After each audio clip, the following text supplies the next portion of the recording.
في كل لمحة ونفس عدد ما وسعه علم الله. اللهم صل وسلم وبارك على سيدنا محمد وعلى آله وصحبه في كل لمحة ونفس عدد ما وسعه علم الله. بسم الله ما شاء الله، بسم الله ما شاء الله، بسم الله ما شاء الله. وما لم يشاء لم يكن، لا حول ولا قوة إلا بالله العلي العظيم. لا حول ولا قوة إلا بالله العلي العظيم. لا حول ولا قوة إلا بالله العلي العظيم.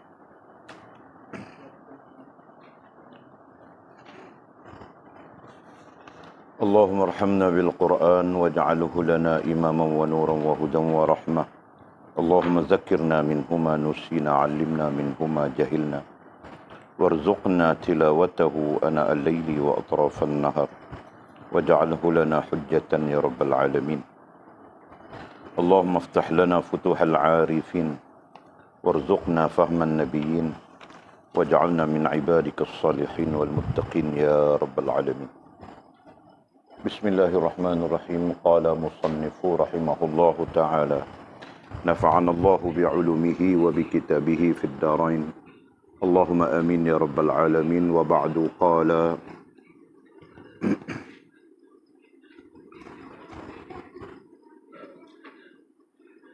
selalunya apa yang tidak disampaikannya kepada kita itu adalah sebenarnya satu kurniaan atau hadiah.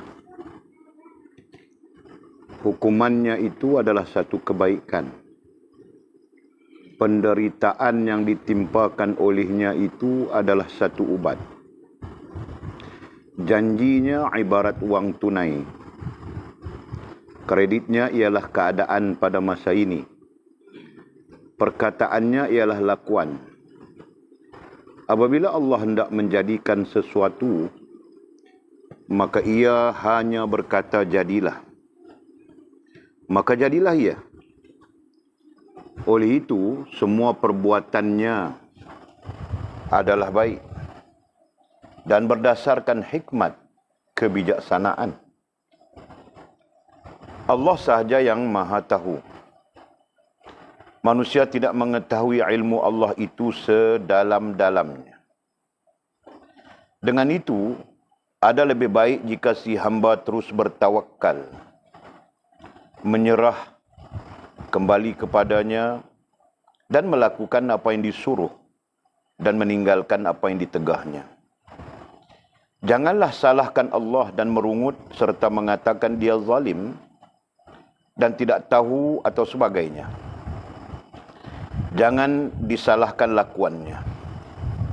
Ada satu hadis Nabi yang diriwayatkan oleh Atha Ibn Abbas yang didapatinya daripada Abdullah Ibn Abbas. Dilaporkan bahawa Ibnu Abbas pernah berkata, saya sedang menunggang kuda di belakang Nabi Muhammad sallallahu alaihi wasallam. Dan baginda berkata kepada saya, anakku, jagalah kewajipanmu kepada Allah, maka Allah akan menjaga kamu.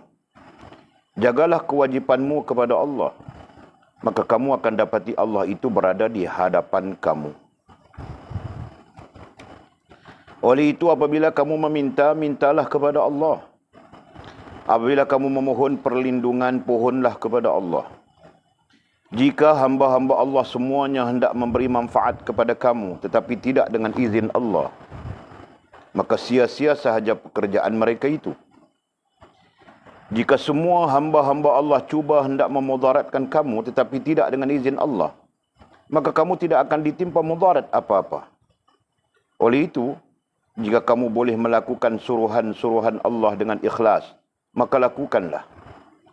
Jika kamu tidak mampu melakukannya, maka lebih baik kamu sabar terhadap apa yang kamu tidak suka melihat, yang di situ ada banyak kebaikannya.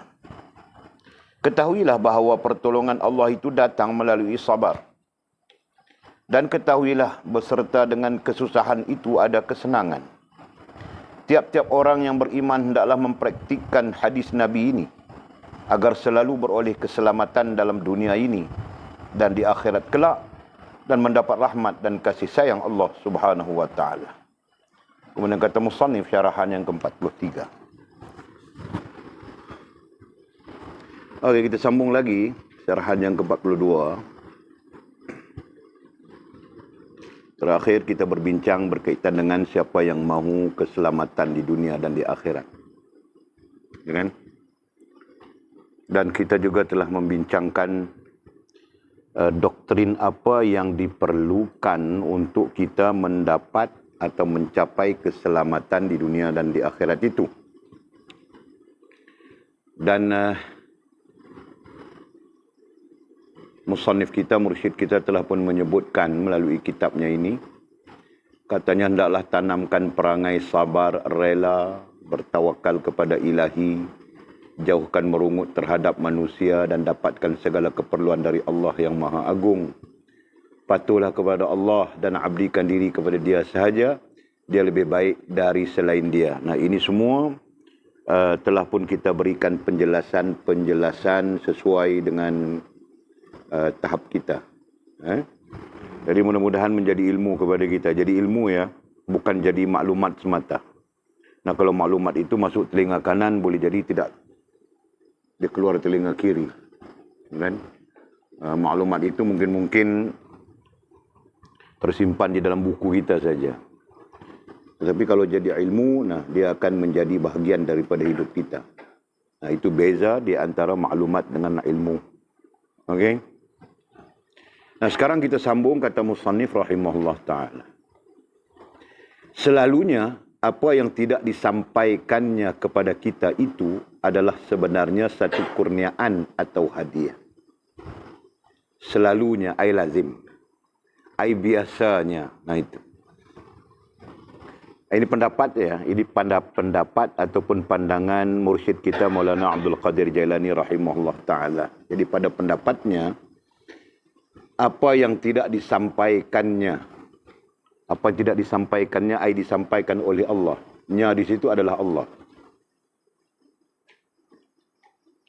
Apa yang tidak disampaikannya, ay Allah, kepada kita, itu adalah sebenarnya satu kurniaan atau hadiah. Nah, ini dipanggil faham terbalik ini. Kan? Mungkin kita yang menyebut faham terbalik. Sebagai orang awam, maka kita menyebut faham terbalik. Adapun faham ini adalah faham yang benar pada sisi orang-orang soleh. Iaitu menganggap apa yang Allah Subhanahu Wa Taala tidak berikan kepada kita sebagai hadiah. Kan? Nah, katakan kita mau apa? Kita mau apa? Banyak yang kita mau kan? Nah, kita katakan kita mau duit yang banyak misalnya. Nah, Allah Subhanahu Wa Taala tidak berikan kepada kita. Nah, itu dianggap sebagai satu hadiah. Nah, tidak mendapat apa yang kita mahu itu katanya sebenarnya satu kurniaan atau hadiah. Jadi pelik di situ kan? Selalunya dapat yang dikatakan kurniaan, yang dikatakan hadiah itu kita dapat. Nah, ini tidak mendapat itu dianggap sebagai satu kurniaan atau hadiah. Pelik kah? Memang pelik kan? Sangat pelik. Nah, ini pandangan kerohanian. Okey, sebab itu disebut dulu tadi. Pandangan kerohanian mungkin saja berbeza dengan pandangan biasa. Mungkin saja sama dengan pandangan biasa. Okey? Nah, ini satu hal yang kita perlu faham. Nah, selalu kita jumpa pandangan yang sama. Nah, di sini mungkin kita berjumpa dengan pandangan yang berbeza. Nah, ini kita bilang tadi, pandangan terbalik. Kenapa? Kerana jika kita dapat apa yang kita mahu, nah, pertama belum tentu kita dapat mensyukurinya dengan sempurna. Kan? Yang kedua, mungkin apa yang kita mahu itu membawa kita kepada rusak hubungan dengan Allah Subhanahu Wa Taala. Nah, itu kita bincang sudah kemarin dulu di atas. Betul kan? Nah, ada orang mau telefon. Dia dapat telefon, rusak dia. Kan? Kita pakai telefon buruk saja. Itu pun kena serah. Mau pakai baru minta. Itu pun mau minta pun kadang-kadang tipu 2-3 hari. Diam-diam saja. Kan? Dalam pada itu pun rusak juga kita. Kan? Nah, 2-3 hari tipu saja. Kan? Buat lupa. Mama tidak tanya. Walid pun tidak tanya apa dia.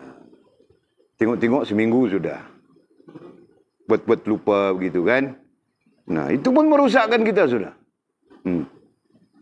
Faham tak? Nah. Jadi, mafhum mudahnya adalah jika kita mendapat apa yang kita mau, nah belum tentu kita mampu mensyukurinya dengan sempurna. Belum tentu dapat menjaganya atau dia menjaga kita supaya bagus hubungan dengan Allah Subhanahu wa taala. Gitu kan? Nah, itu. Berbanding kita tidak dapat. Nah, kita tidak dapat telefon, Mbak. Walid, mau pakai telefon sekejap. Tak boleh. Nah, kau pun dia. Malam kau tidak boleh tengok kan? Orang miskin itu. Gitu kan? Nah. Kalau kau tidak boleh tengok sehari, 2 hari, 3 hari, seminggu kau tidak boleh tengok. Selamat saja. Selamat akal dan hatimu. Itu kan Jul kan? Nah. Tapi minggu depan kau tengok juga. Itu masalahnya. Kan? Nah, tapi sekurang-kurangnya, kalau 1 bulan kau lihat 5 kali, katakan, 10 kali katakan, nah dengan cara itu kau lihat 3 kali saja. Dia dapat dikurangkan. Itu pun tetap tidak bagus kan Jul kan? Nah. Kau bilang tidak bagus, kau pun tengok juga. Waduh. Biar macam Mizita apa-apa. Dia bilang bagus saja. Nah, itu contoh. Kan? Nah, kiaskan kepada hal-hal yang lain. Nampak tak? Nah, kau mau apa? Betul. Kau mau baju baru. Mau saja, minta-minta saja tidak dapat. Tidak dapat. Nah, itu lebih baik menurut Syekh. Menurut musannif kita, nah itu perlu dianggap sebagai hadiah katanya. Atau kurniaan Allah Subhanahu wa taala. Berbanding apa yang kau mau itu kau dapat. Pertama, belum tentu kau mensyukurinya. Yang lepas-lepas pun kau syukurnya tidak sempurna. Pertama. Dan yang keduanya, mungkin dia tidak menghubungkanmu dengan Allah Subhanahu wa taala. Nah itu. Faham tak? Dapat baju cantik saja kau pun antar viral seluruh dunia tengok. Nah, itu tidak menghubungkan kau dengan Allah Subhanahu wa taala, kan? Itu contoh. Nah, kiaskan kepada hal-hal yang lain. Cukup saja 2 contoh. Bolehkah? Jadi, sebab itu dia bilang, selalunya, biasanya, itu pandangannya, apa yang tidak disampaikannya, tidak disampaikan, tidak diberikan oleh Allah Subhanahu wa taala kepada kita itu adalah sebenarnya satu kurniaan atau hadiah. Nah, anggap itu satu kurniaan atau hadiah. Kerana sekurang-kurangnya kita selamat di situ. Begitu. Jelas kan? Hukumannya itu adalah satu kebaikan. Manakala hukumannya, yang kita bincang sudah tentang hukuman Allah Subhanahu wa taala. Dalam kita senang-senang tiba-tiba jadi susah. Jadi payah, jadi begitu, jadi begini. Dan kita sebut kesusahan itu dalam bentuk musibah. Kemarin kita sebut sudah malapetaka, bencana. Dan semuanya itu merupakan hukuman daripada Allah Subhanahu wa taala. Lalu kita bagaimana? Nah, menganggap hukuman itu adalah satu kebaikan. Ya betul, kita belajar sudah kemarin. Dengan hukuman itu manusia berubah menjadi baik. Betul kan Jul? Tanpa hukuman manusia hanyut terus. Hanyut terus. Sesat pun masih tidak tahu dia sesat. Salah pun masih tidak tahu dia salah. Betul kan? Manusia tidak sedar diri. Begitu. Nah, dengan hukuman itu, hukuman begitu, hukuman begini, nah manusia kembali sedar. Nah, Walid cerita sudah tentang sahabat Walid, kawan baik Walid. Itu kan? Cerita sudah. Nah, dia sampai sekarang bagus saja. Alhamdulillah. Kenapa? Karena berlaku kepadanya hukuman. Dan sifatnya adalah musibah. Sifatnya adalah malapetaka. Sifatnya adalah bencana. Nah, berlaku kepada dia. Nah, kerana malapetaka itu, kerana bencana itu, kerana musibah itu, dia kembali kepada Allah Subhanahu wa taala. Nah, Walid ajar sudah. Musibah, bencana, malapetaka akan menyebabkan dua keadaan. Satu keadaan kembali kepada Allah Subhanahu wa taala dan bagus. Nah, satu keadaan sesat terus. Kan? Nah, kita perlu berfikir. Okey. Kemudian penderitaan yang ditimpakan olehnya itu adalah satu ubat. Demikian juga penderitaan yang ditimpakan olehnya ai Allah. Olehnya ai Allah itu adalah satu ubat. Nah, kita perlu menganggap penderitaan itu adalah satu ubat. Ubat apa? Ubat rohaniah kita yang sakit. Ya kan? Ubat hati kita yang sakit. Ubat rohaniah kita yang sakit. Ubat rasa dan perasaan kita yang sakit. Yang jika tidak diobati, nah perlahan-lahan dia menuju kematian. Itu kan? Perlahan-lahan dia menuju kematian. Nah, dan di situ bahayanya adalah kita cenderung kepada nafsu, kita cenderung kepada iblis, kita cenderung kepada syirkah, kita cenderung kepada kafir. Nah, di situ bahayanya.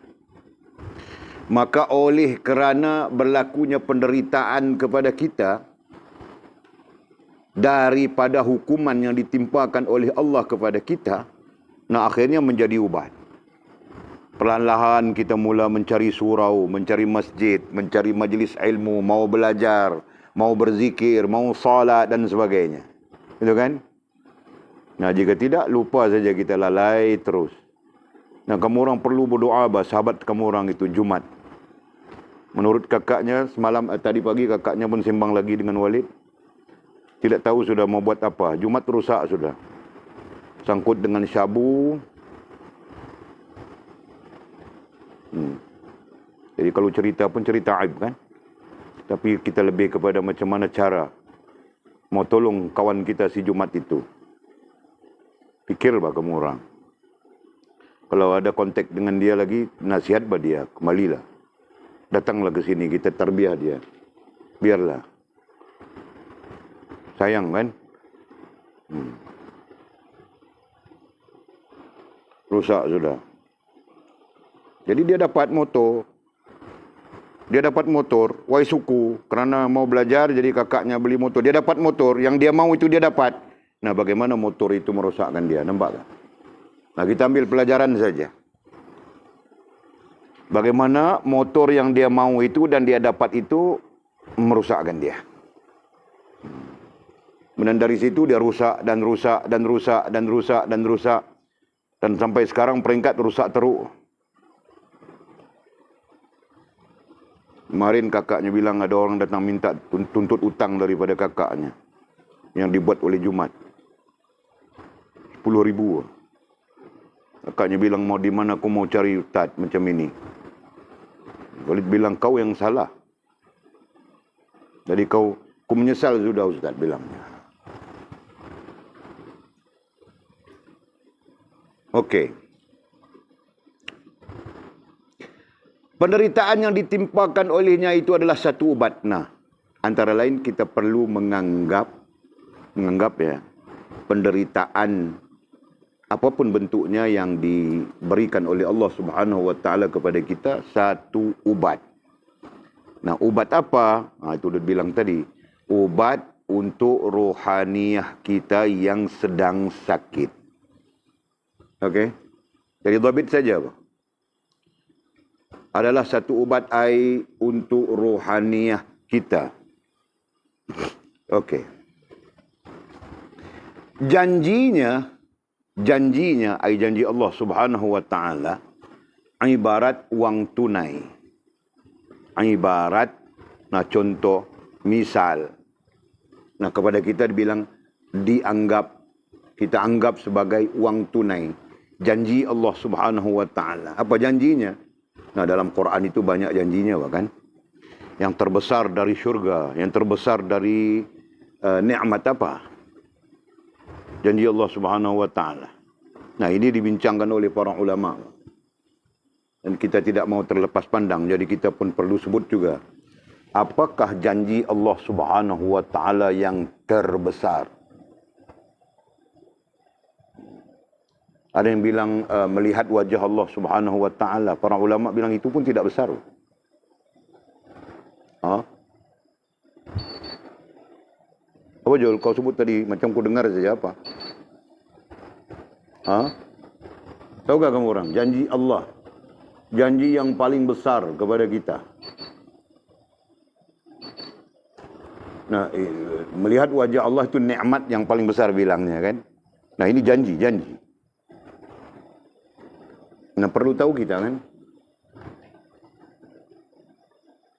Adakah? Nah, pikir bah. Mizi, kau mau cakap apa? Ceda. Kau tahu kau mau cakap apa? Ceda. Jadi kamu orang mau cakap apa? Ha?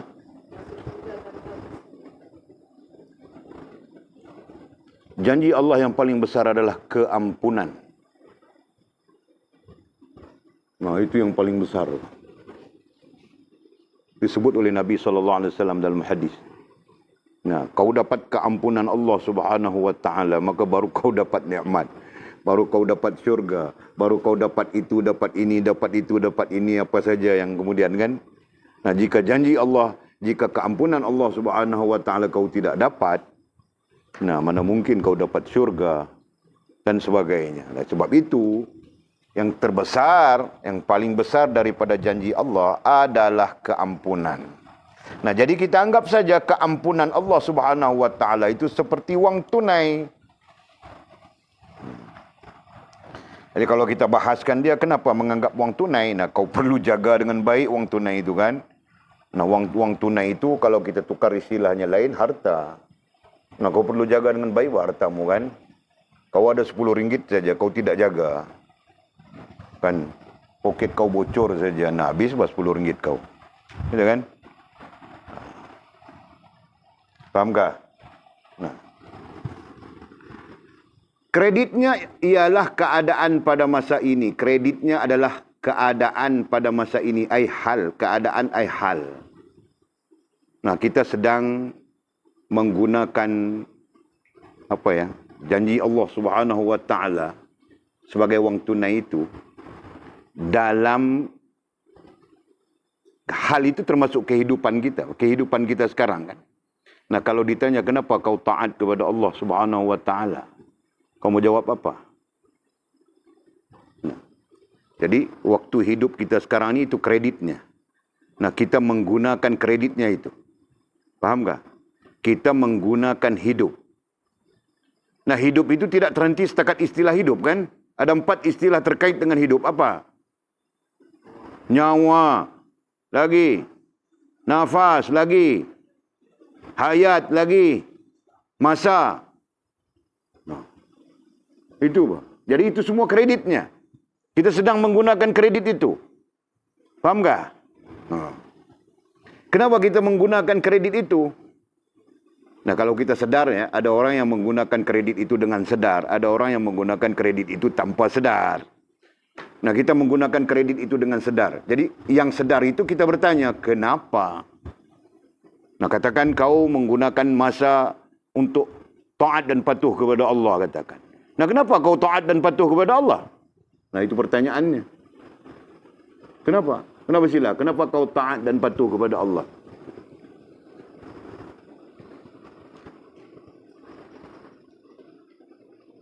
Nah, kau mesti ada jawapan. Kenapa kau taat dan patuh kepada Allah? Kenapa kau tidak seperti orang lain, bah? Gadis-gadis lain. Nah, ketika ini mau memamerkan kecantikan. Walaupun tidak cantik, bah. Macam ubi kayu kering saja. Jangan ketawa, bah. Ha? Kenapa? Ada jawapan enggak? Kenapa kau taat dan patuh kepada Allah, Fas? Kenapa kau tidak jadi seperti remaja-remaja lain yang di pekan-pekan itu bergatal-gatal, gedik-gedik saja? Kenapa kau tidak begitu? Atau kau gedik-gedik juga walaupun dalam keadaan di pondok ini? Tiada kah? Nah, tiada bagus lah.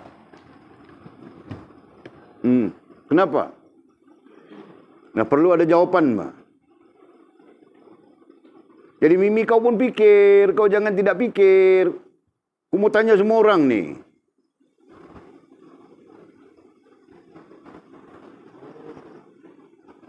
Farah Izzati.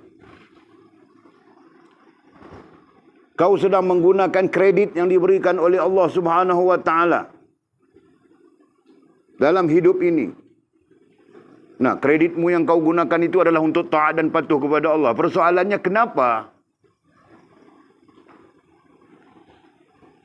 Kenapa kau tidak seperti remaja-remaja lain seusiamu, bah? Yang tergedik-gedik di pekan-pekan sana.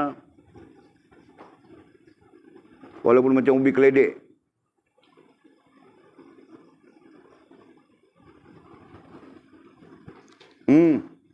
Nah, apa jawapanmu? Cepat.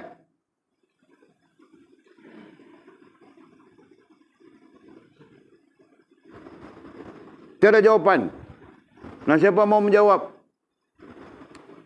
Sofia, ada jawapankah kau? Soalan sama saja. Sama saja seperti Walid tanya pada Izzati tadi, pada Sheila. Sama saja, Pak. Mana Sofia? Ada? Ada ke jawapannya?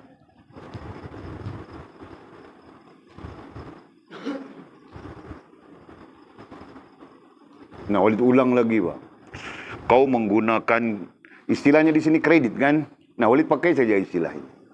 Kau menggunakan kredit yang diberikan oleh Allah Subhanahu wa taala. Nah, ada orang menggunakan kredit ini untuk taat. Ada orang menggunakan kredit ini untuk maksiat. Nah, kita gunakan kredit ini untuk taat. Kita ambil di situ. Nah, kenapa? Kenapa kita gunakan kredit ini untuk taat? Kenapa kita tidak macam orang lain? Bebas.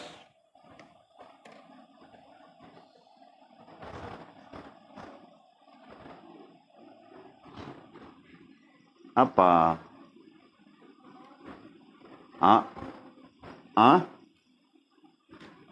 Kau jawab ke apa? Jawab. Tidak dengar apa kau jawab.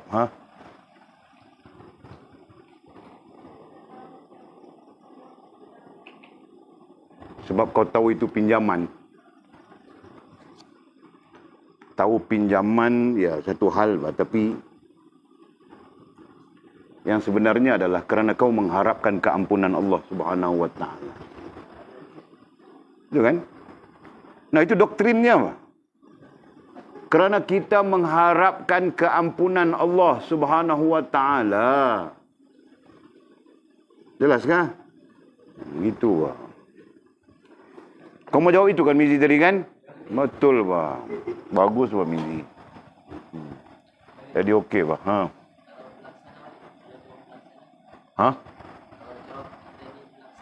Pelaksana apa? Nah, kau mau kait apa pun tidak apa, tapi Walid tidak lari daripada teks kita. Nah, teks kita pada dasarnya mendoktrinkan satu bentuk faham yang kita sebutkan tadi. Faham tak? Sebab itu dia sebut di sana. Janjinya ibarat uang tunai. Nah, Walid sebut sudah janji yang paling besar itu apa? Keampunan Allah Subhanahu wa taala. Betul kan? Nah, kemudian bilangnya kreditnya ialah keadaan pada masa ini. Nah, kreditnya itu adalah masa yang kita gunakan.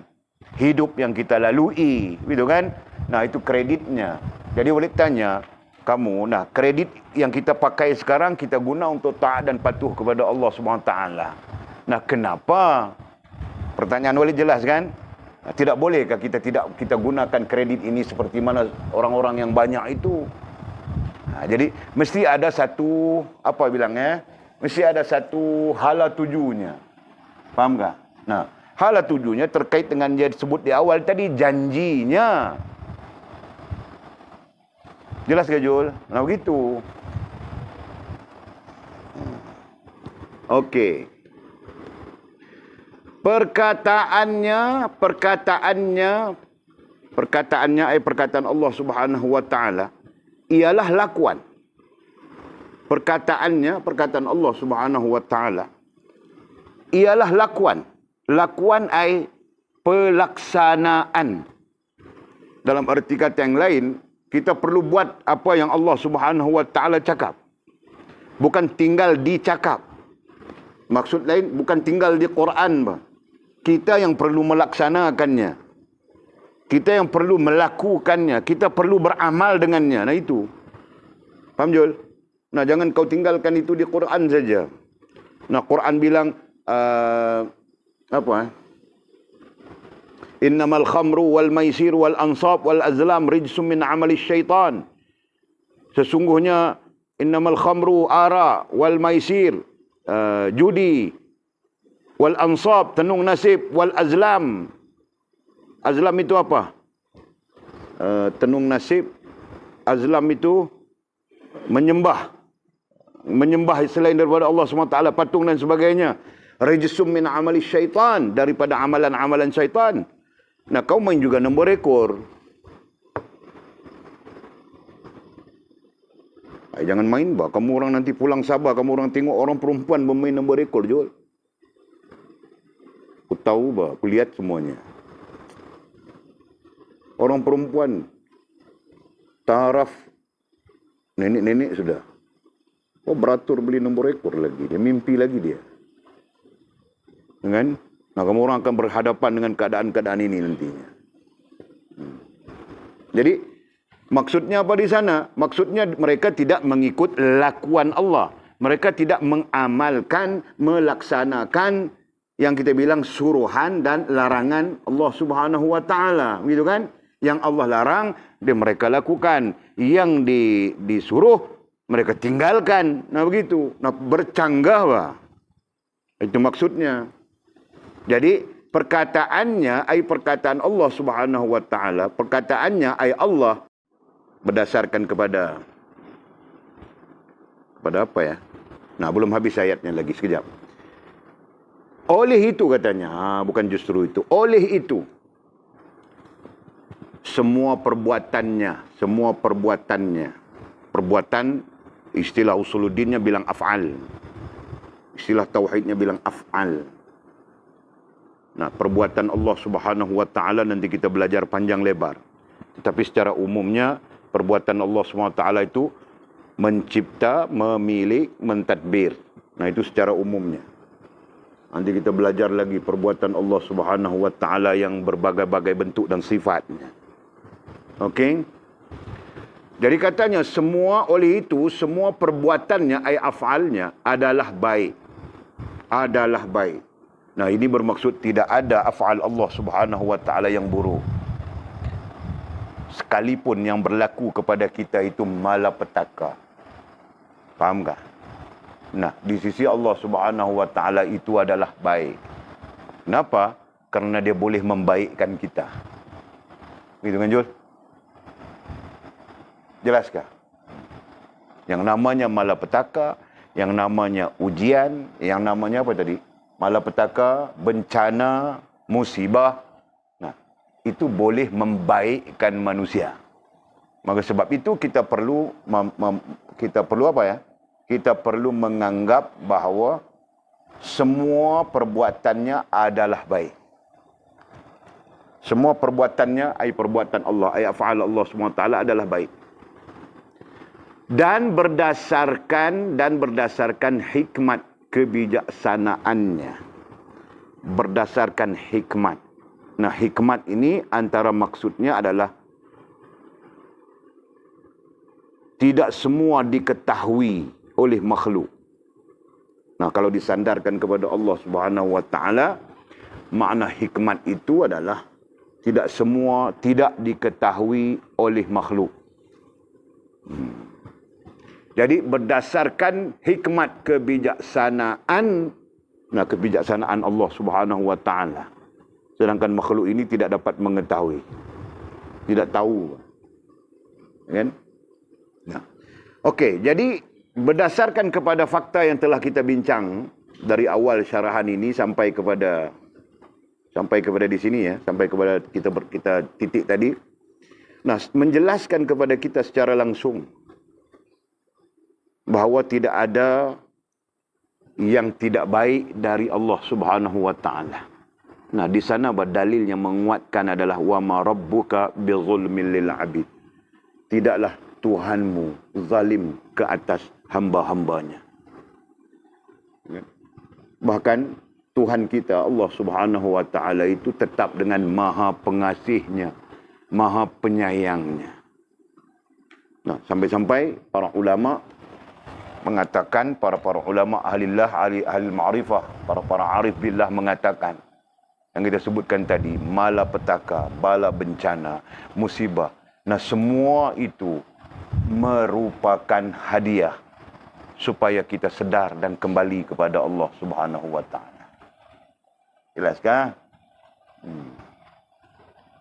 Jadi kalau sudah demikian, musibah itu baik, bala bencana itu baik, malapetaka itu baik. Nah, apa yang tidak baik?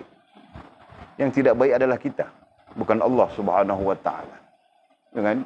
Yang tidak bagus adalah kita, bukan Allah Subhanahu wa taala. Nah, kenapa tidak baik, kenapa tidak bagus? Nah, kita tidak kembali kepada Allah Subhanahu wa taala. Gitu kan? Nah, berapa ramai manusia yang bahkan tambah kufur kepada Allah Subhanahu wa taala. Nah, Walid berdepan dengan orang kena tsunami. Di sini saya dekat saja kita, Kota Kuala Muda sana. Nah, sampai-sampai takbur saja. Dan buat masjid semua, bukan dia orang pergi masjid, Pak. Masjid tetap 3-4 orang saja. Yang pergi ke masjid itu tetap 3-4 orang saja. Yang lain-lain tetap tidak pergi ke masjid. Bukan saja tidak pergi ke masjid, bahkan main judi, minum arak, dada biasa saja. Nah, sampai-sampai orang, itu Walid lalui sendiri, kami hantar bantuan. Nah, bilang mereka kalau macam ini tsunami selalu pun tidak apa. Tsunami kan, itu hari tsunami 2004. Hah? Betul tak? 2004 dah. Lupa je lah. 2008 ke 2003 tsunami. Nah, sampai-sampai bilang apa? Kalau macam ini tsunami selalu pun tidak apa. Dia bukan dia insaf, bukan dia sedar diri, kita katakan begitu kan. Sepatutnya sedar diri, nak kembali kepada Allah SWT, penuhi masjid-masjid yang ada. Bahkan masjid di kampung itu sendiri. Penuhi masjid, minta ampun kepada Allah SWT dan sebagainya. Nah, sebaliknya yang terjadi. Sombong lagi, kalau macam ini tsunami selalu pun bagus, sebab dapat bantuan. Orang hantar bantuan, begitu, begini. Nampak kan? Nah, sebab itu, penderitaan kadang-kadang, bukan kadang-kadang, sebab itu dia bilang selalunya, musannif kita kan, membawa kebaikan. Tapi, kadang-kadang, menyebabkan manusia hanyut terus. Betul kan? Nah, terserah kita. Kita dapat ilmunya, kita dapat pengetahuannya. Kalau kita berdepan nantinya, kita tahu macam mana mau berdepan. Okey. Jadi ulang ya. Oleh itu semua perbuatannya adalah baik. Nah, di mana perbuatan Allah yang tidak baik? Di mana af'al Allah Subhanahu wa taala yang tidak baik? Sudah kan? Nah, ada orang mengatakan kalau perbuatan Allah Subhanahu wa taala itu baik, dia tidak akan mengkiamatkan alam ini. Sebab mengkiamatkan alam ini menyebabkan manusia ni jadi susah. Kan kiamat itu hura-hara begitu kan? Manusia jadi susah. Jadi kita jawab, itu adalah janji Allah Subhanahu wa taala kepada kita. Betul kan? Itu adalah sebahagian daripada janji Allah. Tentang kiamat adalah sebahagian daripada janji Allah Subhanahu wa taala. Nah, bukan Allah Subhanahu wa taala tidak mengingatkan kita di dalam tazkirah-tazkirahnya. Di dalam ayat-ayat tazkirah di dalam Quran tentang hari kiamat, gitu kan? Nah, kalau sampai terjadinya kiamat kita mau bilang Allah Subhanahu wa taala menyusahkan makhluk, nah kita yang salah. Sebab Allah Subhanahu wa taala sudah memperingatkan kita, gitu kan? Nah, jadi di mana lagi? Di mana perbuatan ay af'al Allah Subhanahu wa taala yang tidak baik. Nah, kita yang memandang tidak baik. Tetapi pada hakikatnya Perbuatan Allah Subhanahu Wa Taala semuanya baik. Semuanya baik. Termasuk yang kita suka maupun yang kita tidak suka. Kan? Yang kita suka duit banyak, yang kita tidak suka tiada duit. Yang tiada duit pun bagus, Bang. Baru dia mau duduk dalam surau. Ya Allah, ya Allah, ya Allah. Jika duit banyak, mana ada dia ya Allah? Kepalanya fikir mau beli itu, mau beli ini, mau beli itu, mau beli ini, mau beli itu, mau beli ini. Mau beli lampu. Mau beli bateri.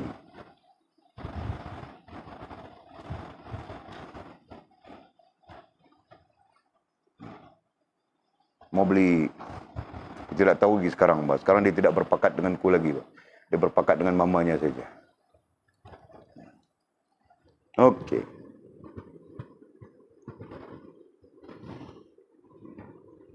Allah sahaja yang maha tahu, maka sesungguhnya Allah lah yang maha tahu. Cukuplah kita berpegang dengan tidak ada af'al yang tidak baik daripada Allah kepada hambanya. Tidak ada. Sama sekali tidak ada. Nah, jadi jangan timbul di sana, kenapa Tuhan buatku begini, kenapa Tuhan jadikan begini, kenapa Allah jadikan begitu, begini. Jangan timbul itu, Bang.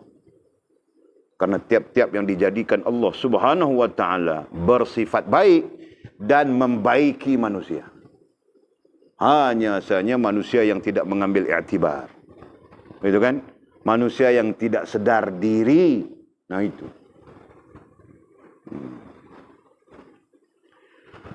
Manusia tidak mengetahui ilmu Allah itu sedalam-dalamnya. Dan memang manusia tidak mengetahui ilmu Allah. Ilmu Allah sedalam-dalamnya. Apa maksud sedalam-dalamnya ya? Tidak tahu ilmu Allah Subhanahu Wa Taala kan, yang maha mengetahui. Jadi kalau sedalam-dalamnya itu, dengan itu oleh itu. Ada lebih baik jika si hamba terus bertawakal.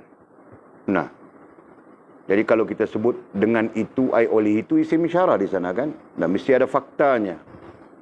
Jadi faktanya apa? Fakta tentang Allah Subhanahu Wa Taala. Yang datang daripadanya semua baik, tidak ada yang tidak baik. Kerana apa? Kerana Muraji' bilang kuipau dia. Jadi boleh dengar kau bilang kuipau tadi. Apa Muraji'?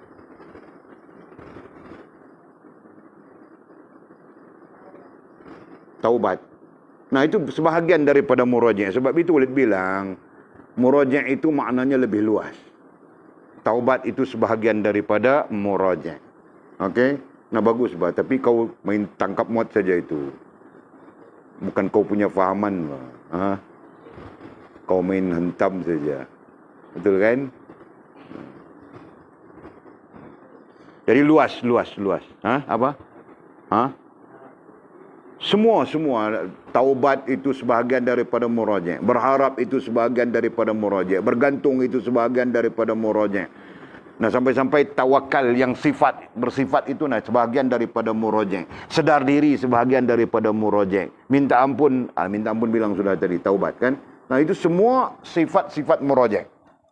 Pada dasarnya muraji' itu lebih luas. Jelas kan? Okey. Nanti kita sampai partnya, kita bincang muraji' yang luas itu. Okey, kembali kepadanya dan melakukan apa yang disuruh. Melakukan apa yang disuruh dan meninggalkan apa yang ditegahnya, dilarang.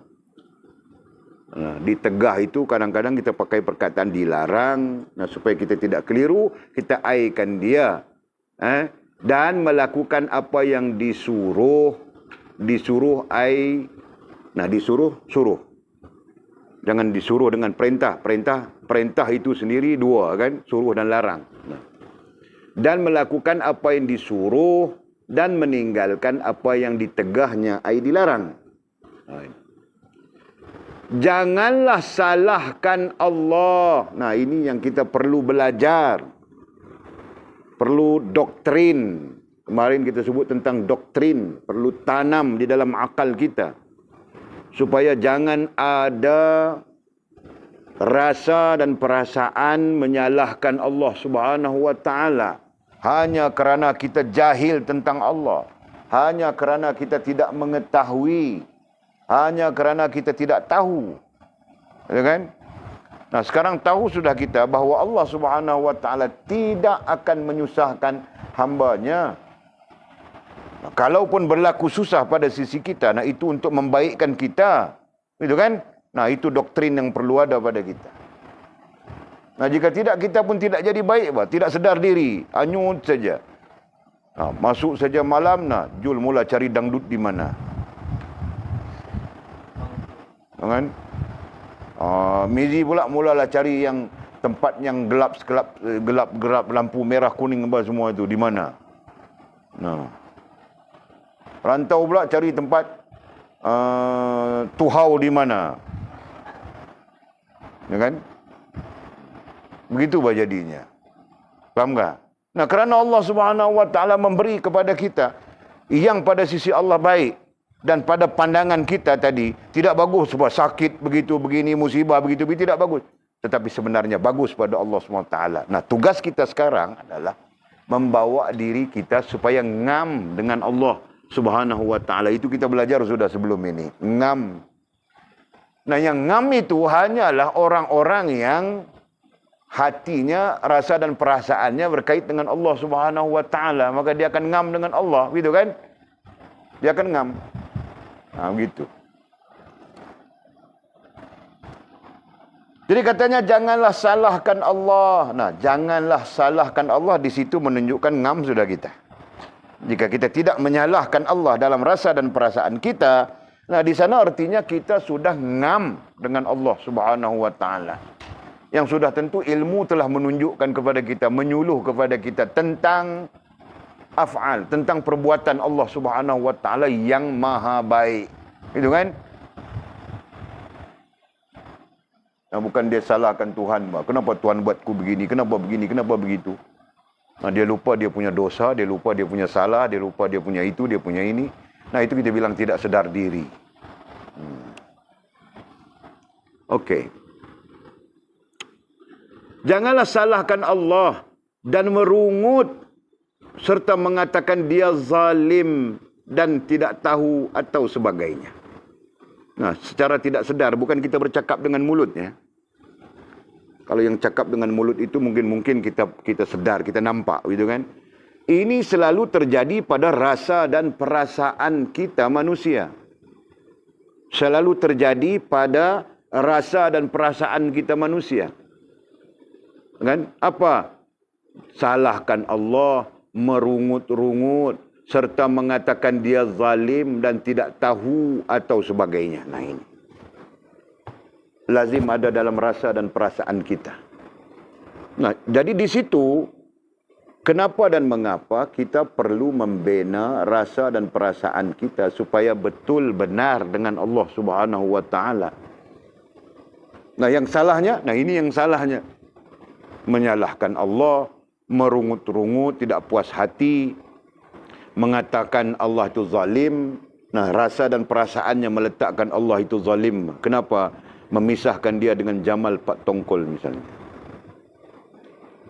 Contoh saja, tidak ada kena-mengena yang hidup maupun yang telah mati. Kan?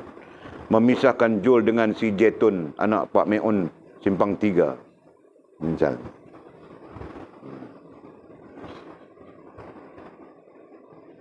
Faham kan? Nah, bilang Allah Subhanahu wa taala itu tidak adil, begitu begini begitu. Ini adat orang bercinta, Jul, memang begitu, Pak. Nah, dia kecewa, dia frust, dia serba tak kena, akhirnya diam-diam dalam rasa dan perasaannya menyalahkan Allah Subhanahu wa taala. Faham tak? Nah, kita jangan ada begitu. Walaupun sedikit. Jangan. Kenapa? Nah, kerana di sana kita sudah, pada dasarnya kita sudah syirik kepada Allah Subhanahu wa taala, yang memusnahkan sekalian amalan kita. Nah, apalagi kalau kita amalan pun tiada. Allah, ya Allah. Nah, itu. Okey. Kemudian katanya jangan salahkan lakuannya. Demikian juga jangan salahkan lakuannya, ai af'al Allah Subhanahu wa taala. Nah, apa lakuannya di sana yang kita selalu salahkan? Nah, Allah SWT kasih musibah apa? Allah SWT kasih malapetaka. Allah SWT kasih bencana. Nah, itu bentuk sebahagian daripada bentuk lakuannya. Lakuan ini kalau kita belajar dari sudut ilmu tauhid terkait dengan sifat ma'ani dan ma'nawiyah. Faham tak? Nah, kaunuhu qadiran, kaunuhu muridan, kaunuhu aliman, terkait semua itu. Nah, kalau kita belajar dari sudut ilmu tauhid, nanti kita, nah, kurang-kurangnya kamu orang dengar sudah kan? Nah, nanti kita cantum saja. Okey.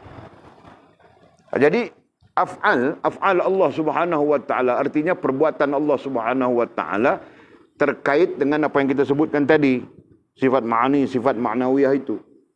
Nah, perinciannya kita perlu lihat dari sudut kitab tauhid. Yang penting dalam konteks ilmu tasawuf, ilmu adab ini, jangan ada rasa dan perasaan menyalahkan lakuan ataupun af'al Allah Subhanahu wa taala. Nah, sebab itu kalau hujan lebat, nah orang menoreh pun dia kena bersyukur saja pada Allah Subhanahu wa taala. Hujan lebat ini mau menoreh pun tidak boleh, celaka betul lah. Siapa yang celaka? Siapa tidak boleh menurunkan hujan melainkan Allah Subhanahu wa taala. Dan kan? Nah, orang yang sawah padi seronok saja dia alhamdulillah hujan sudah. Nah, sampai satu masa kemarau, orang yang sawah padi pula maki celaka begitu begini, orang yang menoreh alhamdulillah. Dengan jadi apakah ketika kemarau bagi orang yang menoreh getah, ketika kemarau dia alhamdulillah, ketika hujan tanpa henti dia tidak perlu alhamdulillah? Demikian juga orang yang, ini kiasannya, ini contoh ya. Oh, apa kata baginda Nabi? Anakku. Nah, biasanya Nabi SAW sebut, ya ghulam. Ya ghulam. Ghulam itu berarti anakku, berarti budakku. Nah, itu ghulam. Jadi katanya, ai anakku, jagalah kewajipanmu kepada Allah. Jagalah, peliharalah. Kau pun sendiri pergi bancuh, bancuh sendiri. Dan sekarang, sayang abang mau minum kopi. Sekejap bang ya. 3 jak dia bawa mari kau. Kau minum. Okey kah? Okey. Oleh itu, katanya. Oleh itu, apabila kamu meminta, oleh itu, nah isim isyarah lagi, ada faktanya. Apa faktanya? Nah, betul.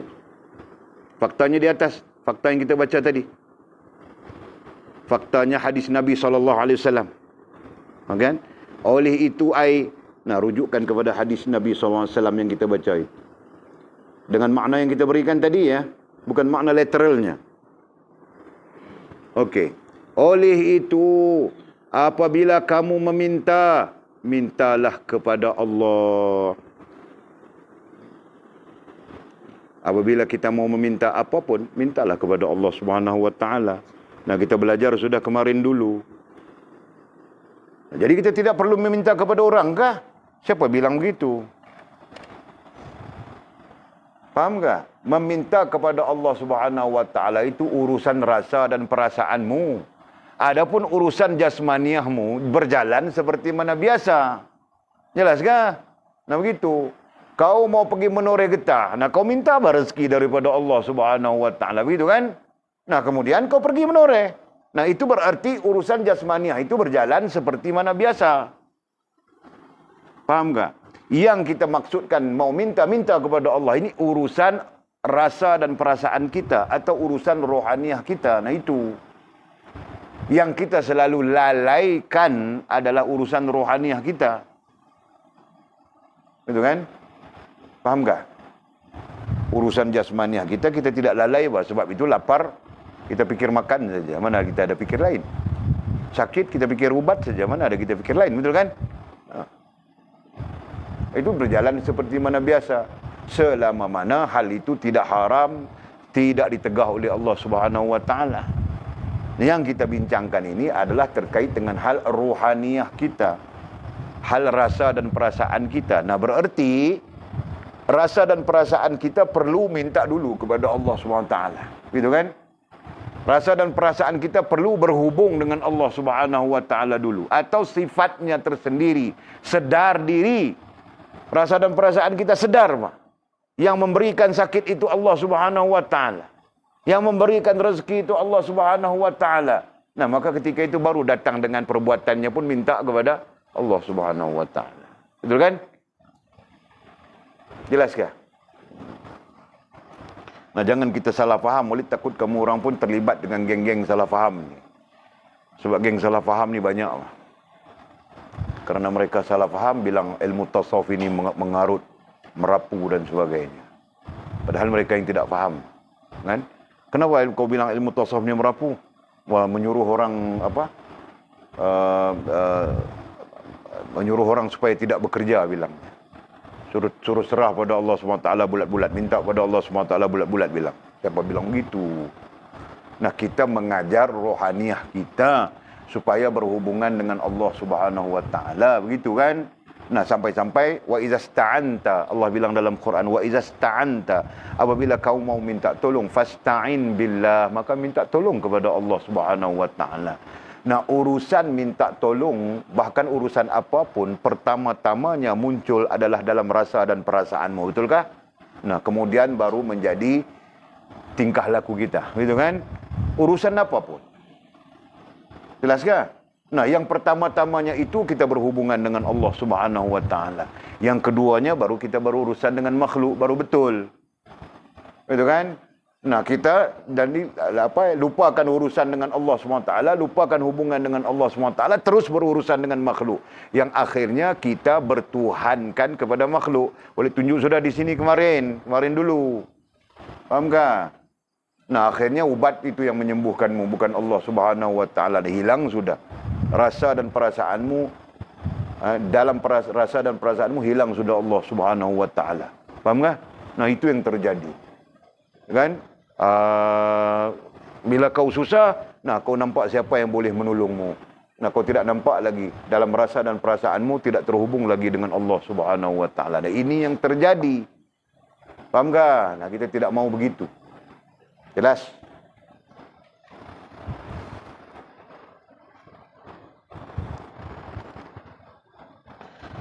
Oleh itu apabila kamu meminta-mintalah kepada Allah. Ini berdasarkan kepada Al-Quran ya. Wa idza sta'anta fasta'in billah. Nah, tidak ada ahlinya mau rujuk. Kalau ada dia orang itu, dia orang boleh rujuk cepat. Jangan kau bilang, Walid tidak mau kasih kami telefon, kami pun tahu bahawa mau rujuk. Kamu tidak boleh, tetap tidak boleh. Sehingga dewasa. Nah, maka selama namanya kanak-kanak tidak boleh, Pak.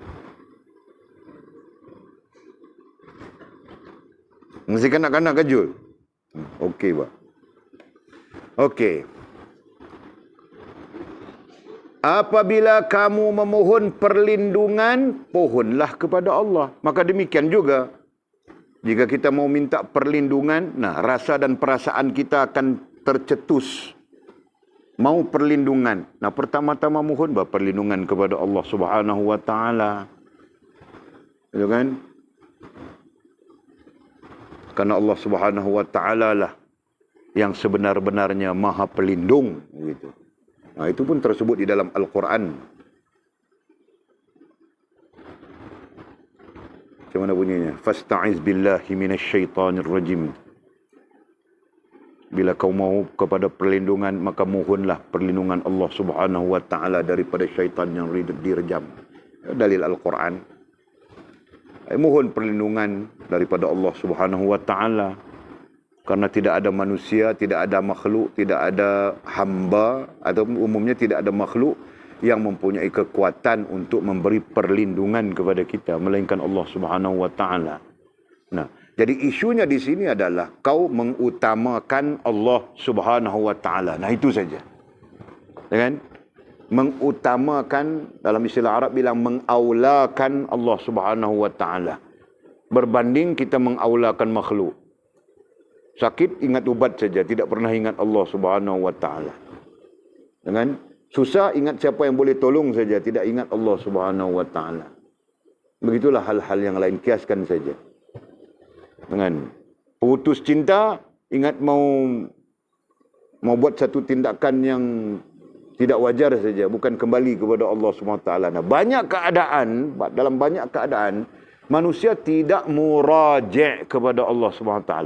Nah itu. Dalam banyak keadaan, manusia tidak menghubungkan dirinya dengan Allah SWT. Okey. Jika hamba-hamba Allah semuanya hendak memberi manfaat kepada kamu, nah ini kenapa ya? Kenapa kita perlu minta kepada Allah? Kenapa kita perlu mohon perlindungan daripada Allah Subhanahu wa taala, pohon perlindungan kepada Allah? Nah, katanya, jika hamba-hamba ai makhluk. Jika hamba-hamba ai makhluk Allah semuanya. Ini pun teks daripada Al-Quran. Semuanya hendak memberi manfaat kepada kamu. Semua makhluk Allah SWT, tidak kira manusia, jin, malaikat ke siapa-siapakah yang kita pun tidak kenal, yang duduk di langit, yang di bumi, yang di bawah 7 petala bumi, yang di dalam 7 petala langit dan sebagainya. Ya kan? Hendak memberi manfaat kepada kamu, tetapi tidak dengan izin Allah. Nah, mereka memberi manfaat. Jika tidak diizinkan oleh Allah SWT, maka tidak akan sampai manfaat itu kepada kita. Nah, itu maksudnya. Maka sia-sia saja pekerjaan mereka itu. Maksudnya, sia-sia pekerjaan yang kita bilang sekalian makhluk itu tadi. Sekalian hamba-hamba Allah, sekalian makhluk itu tadi. Kerana apa? Tidak akan berlaku melainkan dengan izin Allah. Begitu juga, jika semua hamba-hamba ai makhluk Allah Subhanahu wa taala cuba hendak memudaratkan kamu, memudaratkan faham tak? Mendatangkan kesusahan, kesulitan, kepayahan, itu memudaratkan. Tetapi tidak dengan izin Allah, maka kamu tidak akan ditimpa mudarat apa-apa. Nah, ayat ini sebenarnya ayat Al-Quran. Maksud daripada ayat Al-Quran pada menyatakan kepada kita bahawa segala sesuatu terkait dengan qudrat dan iradat Allah Subhanahu wa taala. Terkait dengan qudrat dan iradat Allah Subhanahu wa taala. Nah, oleh itu pertama, kita berhubungan dengan Allah Subhanahu wa taala sebaik-baiknya. Kedua, kita minta pertolongan kepada Allah, minta perlindungan kepada Allah Subhanahu wa taala. Nah, itu. Faham tak? Kita sedang bincang tentang apa sekarang ni? Kita sedang bincang tentang kalau topik asal kita bincang apa? Bincang tentang bagaimana supaya kita tidak rohaniah kita tidak sakit. Betul kan?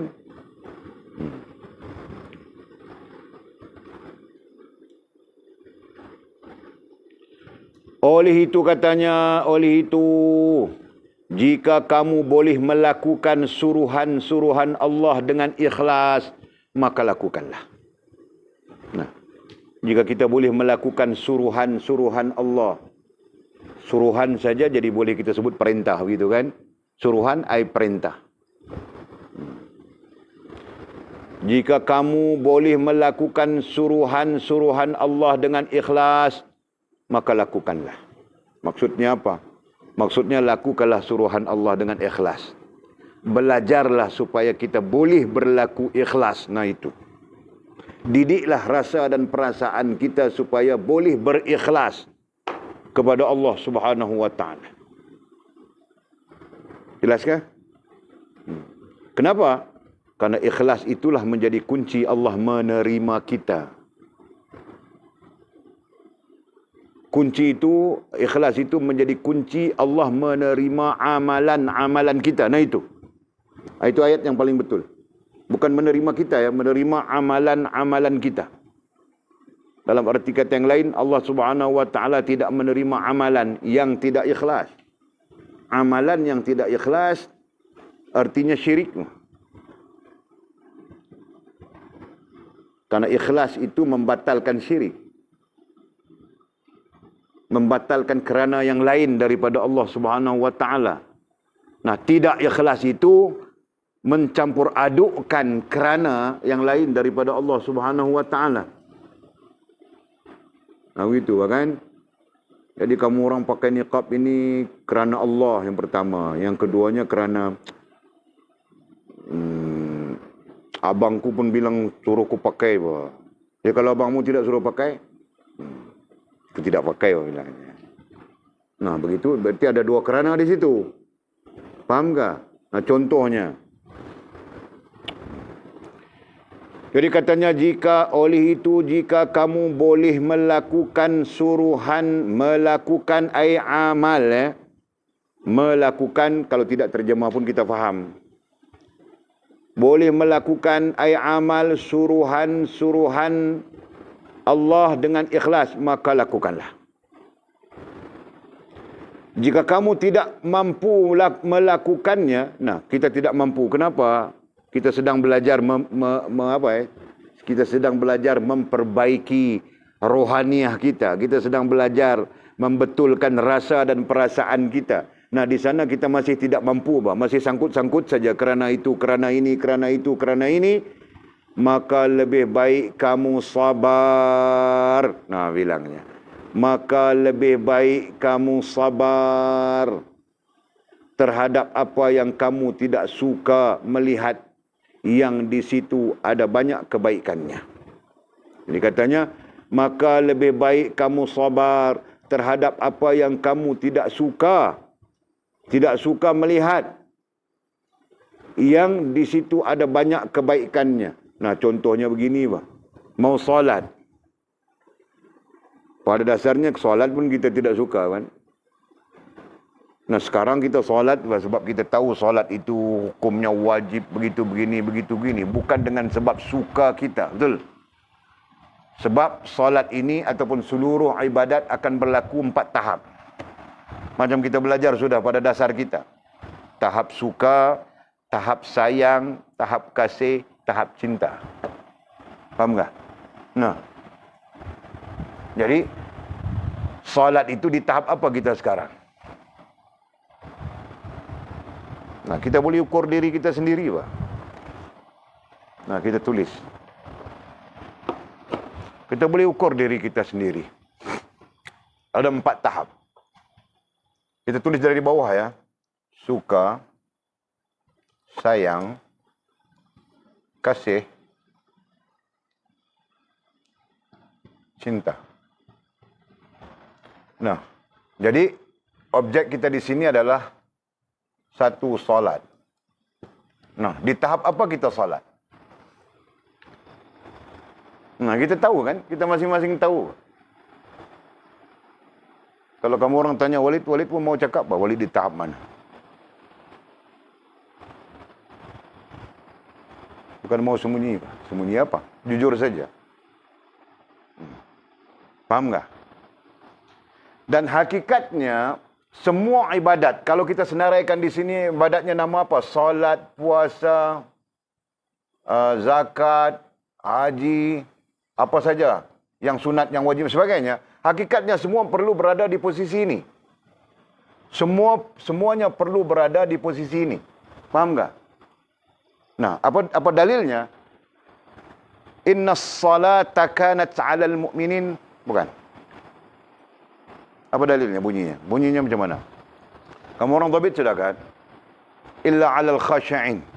Sesungguhnya salat itu amat berat melainkan bagi orang-orang yang khusyuk. Benar kah? Apa dalilnya? Apa ayatnya?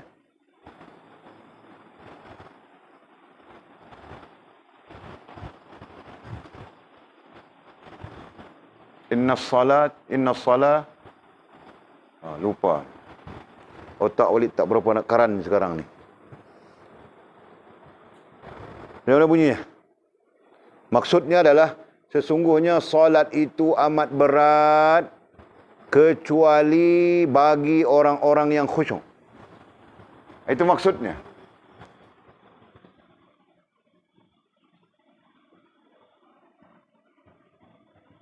Salat itu amat berat. Kecuali boleh ingat di sini saja. Kecuali illa alal, kecuali bagi orang-orang yang khusyuk.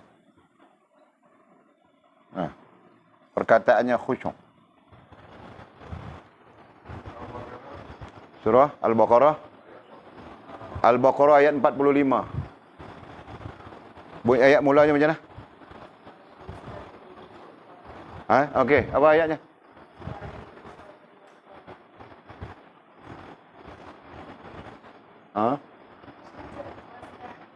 Wasta'inu bis sabri was salah. Apa tu? Innaha lakabiratun illa 'alal khashi'in. Itu dalilnya. Innaha lakabirah. Kerana salat itu lakabirah, sangat berat. Diterjemahkan dengan sangat berat. Lakabiratun illa, melainkan 'alal khashi'in, kepada orang-orang yang khusyuk. Nah, orang-orang yang khusyuk itu siapa? Orang-orang yang khusyuk itu siapa? Rantau orang-orang yang khusyuk itu siapa, rantau? Orang yang mempunyai hubungan. Nah, sekarang kamu orang jelas ya. Orang-orang yang khusyuk itu adalah orang yang mempunyai hubungan. Nah, ini hubungan. Ini bentuk hubungannya. Fahamkah? Orang yang mempunyai hubungan. Orang yang khusyuk itu adalah orang yang mempunyai hubungan. Nah, hubungannya kalau tahap ini, atau tahap ini. Nah, kalau hubungannya tahap ini, dia masih berat. Yang menyebabkan dia ringan itu adalah hubungan tahap ini. Sebagian ulama mengatakan tahap ini. Nah, 2 tahap di atas ini. Nah, tahap ini ringan sudah. Bukan saja ringan, bukan saja ringan. Bahkan dia seperti tidak boleh jika tidak salat. Nah, seperti tidak cukup, seperti tidak kena, seperti tidak apa ya, serba tidak lengkap. Itu terjadi. Nah, ini ulama yang menyatakan. Faham tak? Nah, jadi kita perlu tanya diri kita masing-masing. Nah, kita di tahap mana? Yang namanya salat, kita di tahap mana? Nah, kita ada jawapannya. Masing-masing ada jawapan. Semua orang tahu. Tinggal lagi mau jawab, malu saja. Nah, Walid saja tidak malu mau cerita. Tahap mana Walid? Nah, kamu orang tidak tanya, tidak perlu jawab. Okey. Ku habis sudah, ku tutup, kau baru kau tanya. Tadi semasa aku buka, kau tidak mau tanya. Aduh. Nah, tanya lagi, puasa kita tahap mana? Kita ada jawapannya masing-masing, kan? Tanya lagi, zakat kita tahap mana? Haji kita tahap mana? Nah, kita di sini belum lagi, Pak. Nah, kita di sini belum lagi. Ya ini, yang ini. Nah, ada lagi, Pak, sampingan-sampingannya. Ini yang wajib, ini yang sunat, ini kan? Sampingan-sampingannya. Tahap mana? Nah, menunjukkan hubungan itu tahap mana. Jadi, mungkin tahap suka-suka saja kita, kan? Jadi suka-suka maka akan berlaku bersuka-suka. Suka-suka salat kita salat, suka-suka tidak salat kita tidak salat. Faham tak? Nah, ramai yang suka-suka. Ini ramai. Ini dibilang sendiri oleh para ulama. Yang suka-suka ini ramai. Yang ini kurang sikit, ini lagi kurang, dan yang ini paling kurang. Dan hubungan itu tergambar, hubungan ini tergambar pada manifestasi ya. Tergambar penzahirannya, gambarannya adalah salat, puasa dan semua syariat Allah Subhanahu wa taala. Faham tak? Nah, jadi sama saja. Nah, itu kita bilang puasa sama saja menutup aurat kita. Nah, kamu orang berniqab begini, suka-sukakah? Jadi tanya saja, masing-masing kamu orang ada jawapan. Atau sayangkah? dalam konteks hubungan dengan Allah Subhanahu wa taala, atau kasih kah atau cinta. Nah, semua itu terserah pada diri kita masing-masing. Faham kah? Jadi balik kita kepada isu yang sedang kita bincang. Nah, seperti mana kita sebutkan tadi, jika kamu tidak mampu melakukannya, maka lebih baik kamu sabar terhadap apa yang kamu tidak suka melihat, yang di situ ada banyak kebaikannya. Nah, kita tidak suka salat, tapi sebenarnya dalam salat itu ada kebaikan yang banyak. Nah, begitu. Kita tidak suka puasa, tetapi dalam puasa itu ada kebaikannya yang banyak. Itu kan? Kita tidak suka zikir, tetapi dalam zikir itu ada kebaikan yang banyak. Kita tidak suka itu, tidak suka ini, tidak suka itu, suka belajar, semua tidak suka. Kita suka main ikan saja. Nah, misalnya. Jadi apa kebaikan yang banyak dalam main ikan itu? Nah, aku tanya mu, Bamizi. Melihat kebesaran Allah Subhanahu wa taala, masya-Allah, bagus, bah. Jadi dia menghubungkan kau dengan Allah Subhanahu wa taala. Jadi kau menyintai Allah sudah. Sikit. Nah, Mizi bilang sikit. Allah, ya Allah, anak-anak. Okey, yang penting kamu orang faham sekarang. Okey, fahamkah sudah? Nah, yang kita tidak suka itu sebenarnya mempunyai kebaikan yang begitu banyak. Nah, itu yang kita perlu faham. Ya kan? Nah, jadi kenapa kita bilang yang kita suka, yang kita tidak suka? Kerana suka itu hubungan awal. Ya kan? Nah, sebelum tercetusnya hubungan awal, sebelum tercetusnya hubungan menjadi lebih besar, lebih mesra, lebih bagus. Nah, suka itu permulaannya. Jelaskah? Nah, kau suka dengan salat, kau suka dengan sunnah Nabi, kau suka dengan serban, kau suka dengan majlis ilmu, kau suka. Nah, kau suka. Nah, itu yang akan membawamu naik sampai kepada cinta. Jelaskah?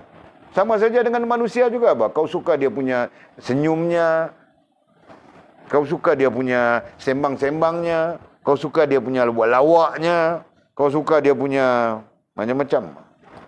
Ada yang kau suka, semestinya begitu kan? Macam kenapa Jul suka kepada Jetun, si Jetun, anak Pamiun Simbang 3? Kerana suara Jetun itu bagus. Suaranya tu. Kenapa Mizi suka kepada Ome yang macam ubi keledek saja pada dia tu? Kenapa Mizi suka? Nah, kerana mak mertuanya itu bagus. Nah, itu Mizi kan? Contohnya begitu, Pak. Suka. Kan? Jadi belajarlah kita. Nasihat dari Syekh Walid, Guru Walid pun ketika sampai di ini dia bilang, belajarlah kita untuk menyukai. Nah, selepas suka baru kau sayang. Selepas sayang baru kau kasih, selepas kasih baru kau cinta. Nah, belajar bah menyukai yang namanya salat. Kalau kau tidak menyukai salat, nah kau tidak akan menyintainya. Kalau kau tidak menyukai puasa, nah kau tidak akan menyintainya. Gitu. Dan akhirnya apa yang kita lakukan tidak mempunyai hubungan. Apa yang kita lakukan tidak mempunyai hubungan, sekadar perhubungan. Yang kita lakukan itu perhubungan, tetapi tidak mempunyai hubungan. Nah, di situ baru ruginya kita. Jelaskah? Jelas sekali, nah? Siapa yang tidak jelas di antara kita? Nah, okey. Dasar sudah ada. Sebenarnya mau paham mudah saja ni. Ketahuilah, hendaklah engkau mengambil tahu. Hendaklah kita mengambil tahu. Nah, jangan sampai kita tidak tahu ya. Daripada mana kita mau tahu? Belajar. Nah, begitu. Ketahuilah bahawa pertolongan Allah itu datang melalui sabar. Nah, sebab itu para ulama bilang, sabar itu kunci pertolongan Allah Subhanahu wa taala. Ada dua kunci sudah kita sebut tadi. Tadi apa?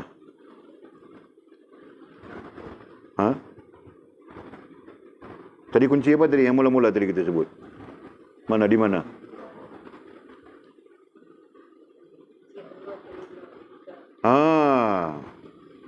Itu satu. Nah, ini yang kedua. Kan ketahuilah bahawa pertolongan Allah itu datang melalui sabar. Nah, kata para ulama, sabar itu kunci pertolongan Allah Subhanahu wa taala. Dan ketahuilah, dan hendaklah engkau mengambil tahu, beserta dengan kesusahan itu ada kesenangan. Beserta dengan kesusahan, ada kesenangannya. Nah, kenapa boleh kita mau faham macam mana? Susah-susah apa yang bilang senang? Hakikatnya dalam kesusahan itu ada kesenangan. Kesusahan, kepayahan itu seperti kau makan sesuatu yang tidak rasa masin. Sesuatu yang tidak mempunyai rasa. Faham tak? Sebab itu kemarin bila kau disebut pada kamu orang, ketika baca kitab ini, rasa dan perasaan itu adalah lidah rohaniah. Boleh sebut sudah. Nah, lidah inilah yang akan merasakan. Faham tak? Kalau lidah jasmaniah ini dia boleh rasa masin, rasa masam, rasa pahit, rasa pedas, rasa segala rasa. Sampai-sampai sedap itu pun dia rasa apa? Rupanya sedap itu adalah campuran daripada masin, masam, manis, pahit semua. Baru namanya sedap. Betul kan? Kalau tidak kamu bilang sedap itu apa? Boleh terjemah kan? Mau terjemah sedap itu macam mana? Nah, jadi sedap itu adalah hasil campuran, gabungan semua rasa-rasa yang diperlukan oleh jasmaniah kita. Semua rasa-rasa yang diperlukan oleh jasmaniah kita tergabung di situ, maka kemudian kita bilang sedap. Betul? Nah, begitu juga rasa dan perasaanmu adalah lidah rohaniahmu. Nah, dia boleh merasakan. Jadi, kalau begitu, ketahuilah beserta dengan kesusahan itu ada kesenangan. Nah, ini urusan lidah rohaniahmu. Itu rasa dan perasaanmu. Yang kau nampak susah, sebenarnya itu adalah kesenangan. Apa maksud kesenangan di situ? Mencegahmu, mengembalikanmu kepada Allah Subhanahu wa taala. Nah, jika kau faham itu, jika kau mengerti itu, akan menyebabkan kau senang dengan kesusahan apapun. Faham tak? Jelas kan? Nah, itu maksudnya. Kalau kita mengerti kan, sebab dia bilang di sini ketahuilah. Artinya hendaklah kau mengambil tahu. Kau perlu belajar. Jangan sampai kau tidak tahu. Jangan sampai kau tidak belajar. Kenapa? Nah, kesusahan beserta dengan kesusahan itu ada kesenangan. Nah, kesusahan itu pada pandangan mata zahir kita. Tetapi kesenangan itu perlu berlaku pada rasa batin kita, lidah batin kita. Boleh bilang tadi kan, lidah batin kita. Kenapa perlu rasa kesenangan pada lidah batin kita? Sebab tidak Allah SWT berikan tidak ada yang tidak baik. Kita belajar sudah tadi. Tidak ada yang tidak baik daripada Allah SWT. Bahkan semuanya baik. Nah, kalau rasa dan perasaan kita dapat merasakan itu, yang Allah SWT bagi kepada kita, berikan kepada kita, namanya musibah kah, namanya malapetaka kah, namanya bencana kah, semuanya bersifat baik dan membaikkan kita. Nah, kau tidak senang lagi kah? Faham tak? Nah, yang kau tidak senang itu, apabila rasa dan perasaan kita itu tidak terhubung dengan Allah Subhanahu wa taala. Faham tak? Nah, apabila tidak terhubung dengan Allah Subhanahu wa taala, maka rasa dan perasaan kita itu gagal menjadi lidah rohaniah untuk merasakan yang musibah, yang malapetaka, yang bencana pada mata kasar kita merupakan kebaikan untuk kita. Faham tak? Nah, kita belajar sudah tadi. Bala bencana, malapetaka, apa semua itu adalah ujian, adalah adalah hadiah dan kurnia Allah Subhanahu wa taala. Nah, rasa dan perasaan kita kalau dia tidak dapat menjadi lidah rohaniah, nah dia tidak dapat merasakan itu. Bahkan rasa pedih saja, rasa susah saja, kan? Akhirnya menyalahkan Allah Subhanahu wa taala. Faham ke sila?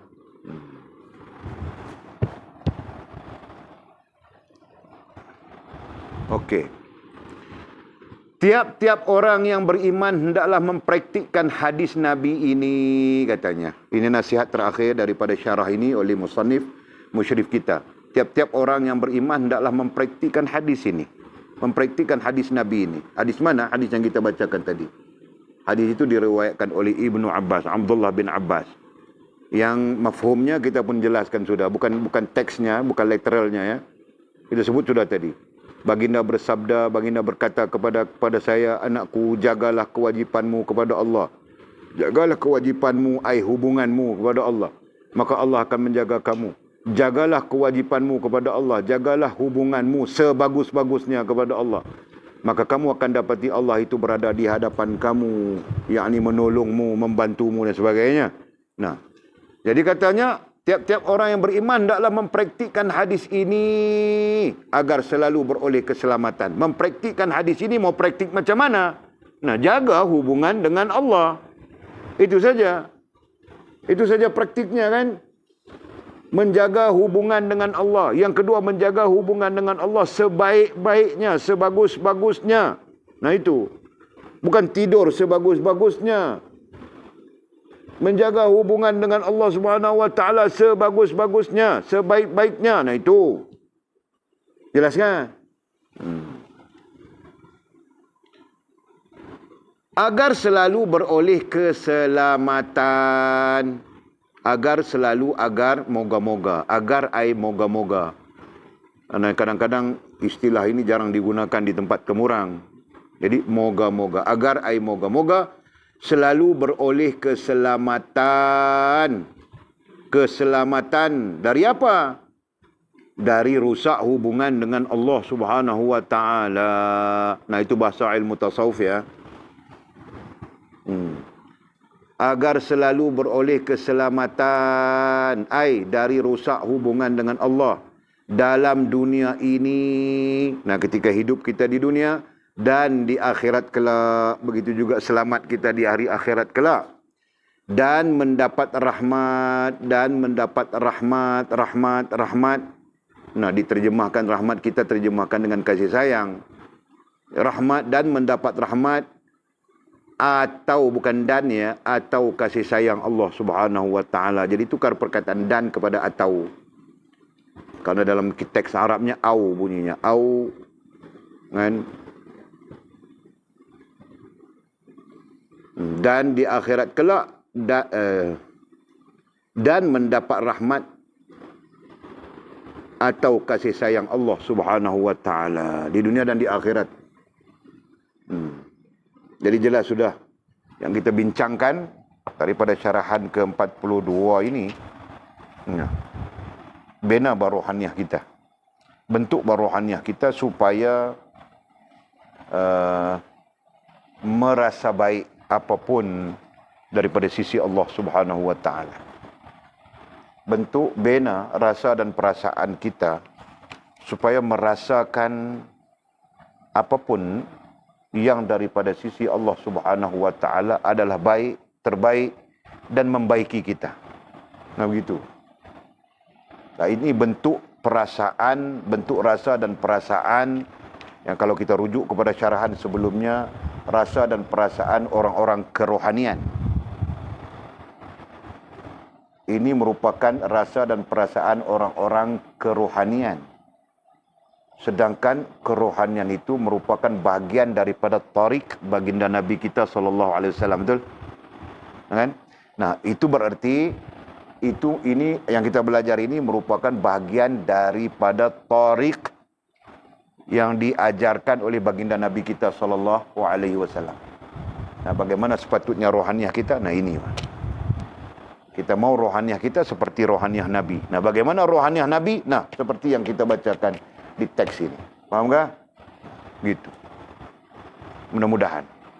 Nah, jangan kita mengikut Nabi Muhammad SAW. Nah, rohaniah Nabi tidak sama langsung dengan rohaniah kita. Rohaniah kita tidak mengikut langsung rohaniah Nabi. Kan? Bercanggah bahkan dengan rohaniah Nabi. Nah, Masya Allah. Nah, di situ kerugian bagi kita. Nah, mudah-mudahan Allah Subhanahu wa taala merahmati kita semua, memberikan kita ilmu. Cuma satu pesanan Walid, kamu orang jangan Jangan balik letak kitab tidak tengok bah. Sepatutnya kamu orang baca bincang-bincang balik bah. Kan? Supaya dhabitnya tidak tertinggal, yang tertinggal dhabit dapat dhabit, yang tidak faham dapat difahamkan, yang tidak selesai di kalangan kamu orang boleh rujuk saja kepada siapa yang tahu. Nah, sekiranya semua tidak tahu, rujuk saja kepada Walid, apa masalahnya kan? Nah, begitu bah. Jangan kamu orang tinggal. Sebab satu kitab ini mewakili banyak kitab lain. Nanti kamu orang belajar kitab lain, ini saja. Okey, nanti kita sambung syarahan yang ke-43. Kata musannif, wallahu a'lamu bissawabihi au kama qala.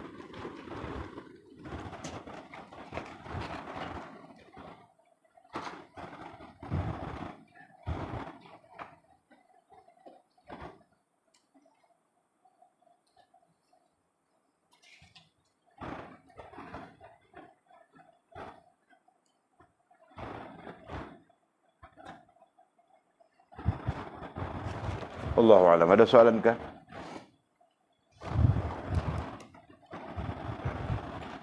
Selamat Haji.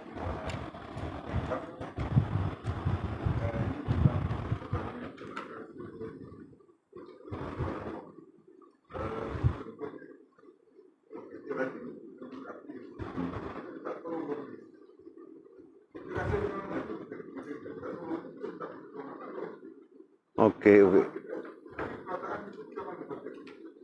Minta tolong Allah Subhanahu Wa Taala, ya Allah. Lazimnya lagu itulah. Kan? Saya pun biasa berada di keadaan haji tu. Bang, kita bawa kereta laju. Tengok-tengok perut kena tahan. Jadi saya pun kata dalam hati, ya Allah, mudahkanlah urusanku ni. Kan? Dah kita memang kita salah dah ni. Jadi ya Allah, mudahkanlah urusanku ni, kena tahan pula ni. Sambil-sambil lah waja'alna min baini, semua baca belakanglah. Kan? Baca tu kita kata niat zikir lah kan. Dia pun mentahan. Salah memang salah. Dia pun beritahu salah ni cik. Dia pun beritahu memang salah, saya memang salah. Tapi saya nak cepat. Pasal apa? Nabi mengajak. Tapi jadi kalau kita nak fahamnya, faham mudahnya, tadi saya sebut ya Allah mudahkanlah urusan.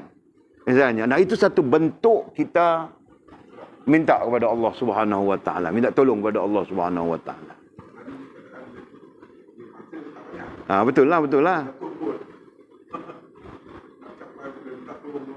Sebab itu para ulama kata, apa yang berlaku adalah apa yang ada dalam hati kita.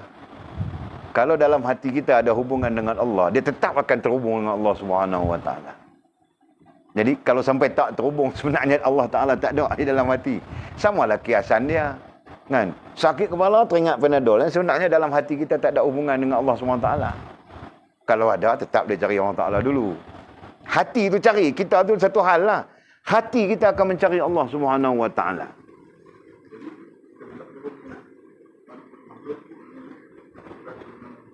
Cuma sebab. Sebab. Saya pun macam tu juga. Macam saya tu pengalaman haji saya tak sama berlaku kat saya.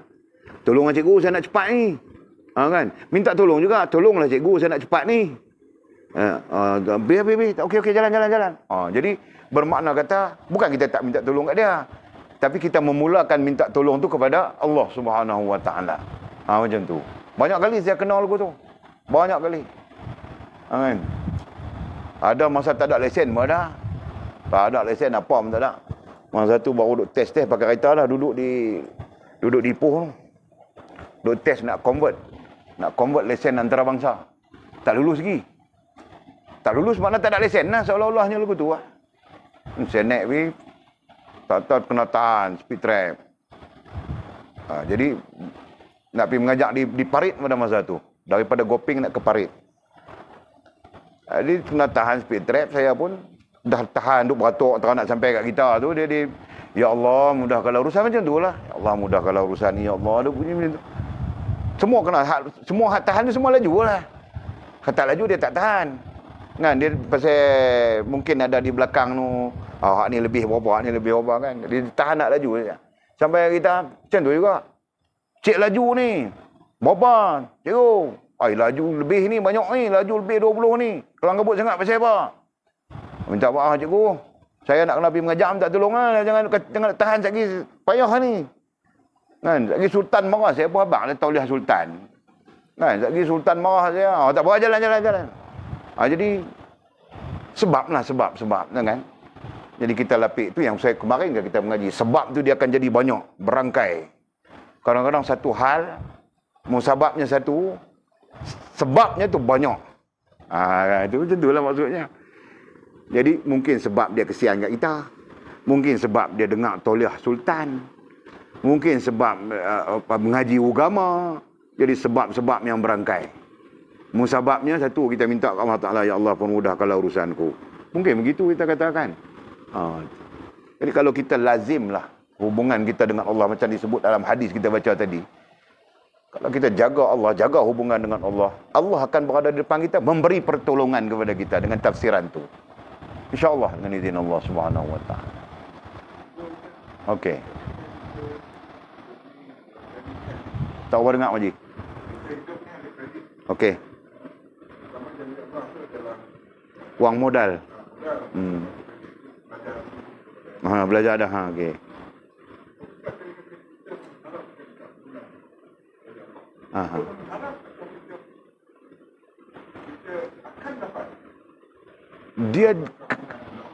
Dia sisi pandang dia ada dua.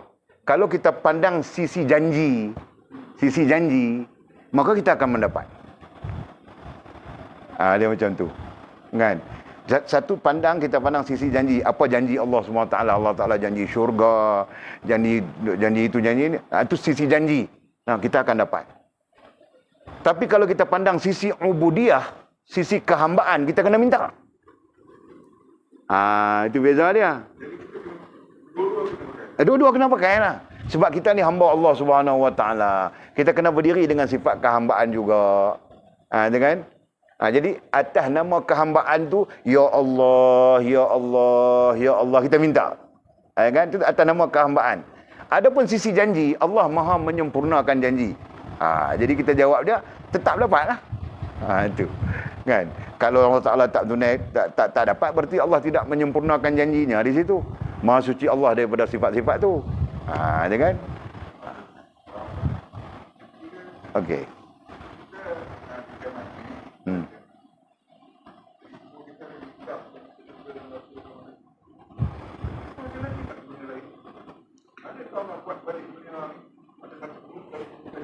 Okey.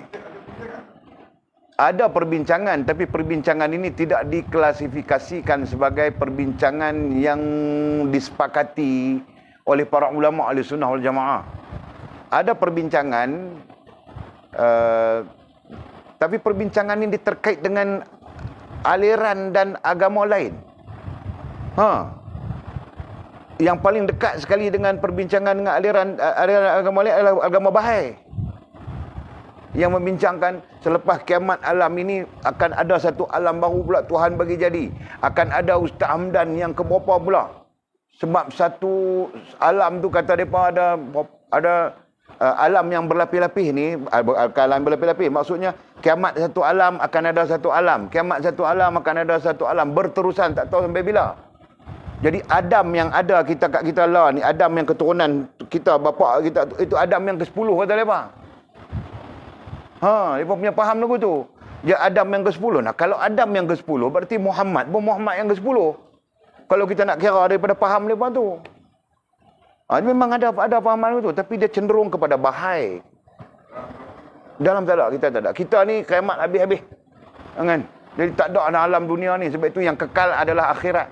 Waladdarul akhiratu khairul liman ittaqa. Dan akhirat itulah kekal bagi orang yang bertakwa. Maksudnya tempat yang kekal itu adalah akhirat. Dunia ni habis-habis lah. Allah babak kita dalam surah Yasin lagu tu. Kan kita baca dalam surah Yasin kan. Jadi bermakna kata faham kita ahli sunnah wal jamaah ni habis kiamat ni habis. Soal Allah nak jadi alam lain pula kita tak tahu lah. Tak diperbincangkan lah berdasarkan kepada Quran, berdasarkan kepada hadis. Tapi muncul kelompok ni, dia boleh pincang sampai peringkat tu. Jadi habis satu generasi kiamat. Lepas tu mai satu generasi balik. Kan? Generasi balik tu berapa ribu tahun pula macam tu. Dia duduk kira lagu tu ya berkata Nabi Adam tu Nabi Adam yang ke-10 Adam kita ni.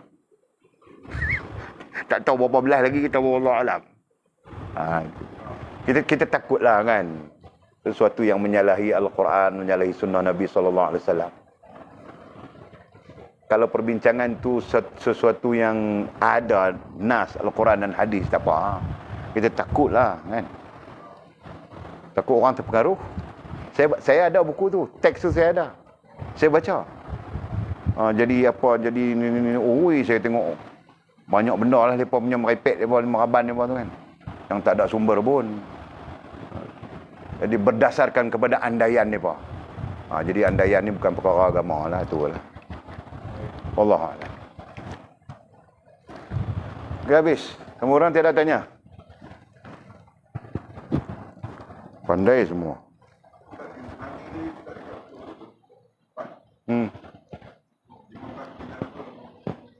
2004 kan? Saya ingat saya 2004 lah. Kita bawa lah pergi kan. Dengan misi dakwah kita lah. Sambil duduk abang mereka pergi lah masjid kan. Kata mereka bubuh ayat tu pergi kita. Dahsyat betul. Kena tsunami sampai macam tu pun tak sedar diri lagi. Macam mana? Kan? Itulah manusia. Wallahu a'lam. Boleh tutup, Mandi?